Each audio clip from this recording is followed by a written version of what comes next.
Hi, I'm Greg Whitby and I'm with Kirsty Reynolds, who's a teacher at Our Lady of the Way at Emu Plains. Thanks for coming and talking, Kirsty. What excites you about what you're doing at school at the moment? Currently we're in stage 3, we've been looking at project-based learning. So the teaching style looks at using a driving question or a problem that the children actually develop their own skills and their knowledge. As teachers, we develop those through outcomes from the syllabus. The children then go and research and inquiry-based learning. Right. So they look at, for example, our last one was on natural disasters. So they took on the role as environmentalists and as emergency preparation team. They took on those roles and then were able to develop emergency preparation kits and develop those skills. How's that different from what you were doing before? I guess it's different because it's the children driving their own learning. So as teachers, we are still facilitators, but we're facilitating their own learning. So they're driving that learning and they're then, I guess, developing those 21st century skills such as collaboration, problem solving, and thinking on their feet. Have you noticed a change in the way the kids are responding to you? Oh, definitely. We've noticed they're more engaged. Right. They're more willing to continue their learning. They want to continue it. They don't want to stop learning, which is, I think, great. So has that changed your role as a teacher from when you first started? Yes, definitely. Because what's one or two things that have changed for you? I guess with us, it's not me sitting at the front saying this is what we're going to be learning about, this is how we're going to be learning. They've taken that role and they're driving that, so with their own research and their own knowledge, and I guess it incorporates a lot of skills for all children with all needs, so learning abilities.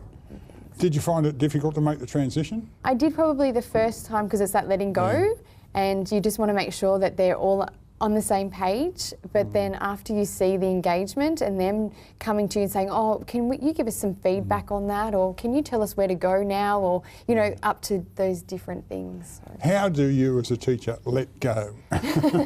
I think the thing is when you see it in action and you see the engagement and you see the children actually saying to each other, oh, well, if we keep doing this, we'll get this, or if we do this, we'll make this better. And so seeing it, you think, okay, they don't need me and they'll come to me when they need it. So, and you still, obviously, we still have focus groups that we check in with and make sure that they're on the right track and using rubrics and things like that to make sure. Has it changed the way you operate with your colleague teachers? It has, yes, because we have to be a lot on board. We all have to be on the same page. And I guess in stage 3, I'm very lucky. I've got 2 other teachers that are working with me, and we are developing, you know, we're planning as we go, and we're also critiquing each other. So, oh, this is working really well, and we're critiquing. And I guess we also work with the diversity team and our leadership team. So it's a whole, we're all on board. So you've got like a research community, and nobody's being forced to do it. No, we're doing it.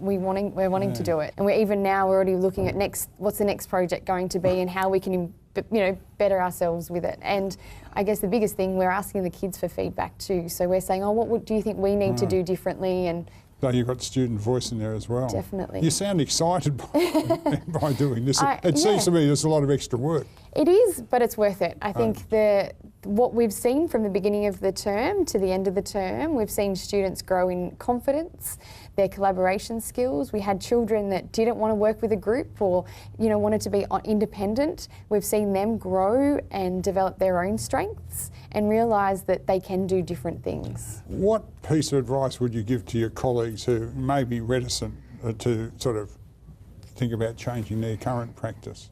It's not easy. It does take time, and you have to have an open mind. So you have to have an open mind that things aren't going to go exactly the way you planned, and you need to think on your feet in terms of, okay, we need to change that. And that doesn't mean I failed, it means that I can keep going and doing. Have the parents come on board with this? Yes, we actually, this term, we had a parent information night, and we, instead of just talking about it, we got the parents to actually do the compass activity that Steve Sivkis and his team did with us last year, and we got them to say, okay, you know, we're all 4 different compass points and we all have to work together.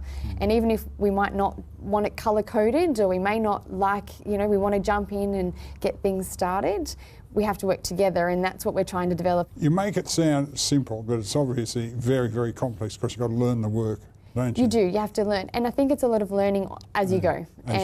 We we're very lucky with Google and Google Plus. We're developing and having that conversation with other teachers that are on the same page as well. And you're taking the professional responsibility yourself, not having somebody do it for you. Oh, definitely, definitely. Oh, good. So you're looking forward to a bright future in We are. school? We're looking forward to our next project and looking at hopefully implementing it into the younger grades as well. So Fantastic. as Well, we thanks go. very much for the work you do for our kids.